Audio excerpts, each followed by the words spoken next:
So, ngayon, dito lang naman ako sa bahay for ilang minutes lang. Kasi, gusto ko lang mag-vlog. Kasi nalulubat na rin ako.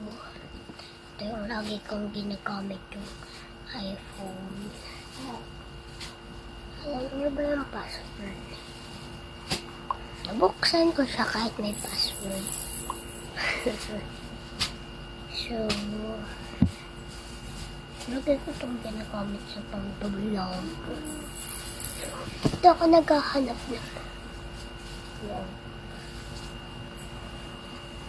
Sorry, medyo makalit sa kwarto.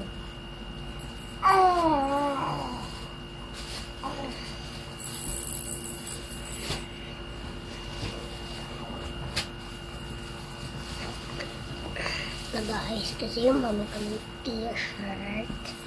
So, sorry yung mahina yung boses ko. Kasi natutulog yung mga tao dito. So, lagi ako nanonood ng squishy paper. Pero ibang vlog ko din yun. Yung squishy paper.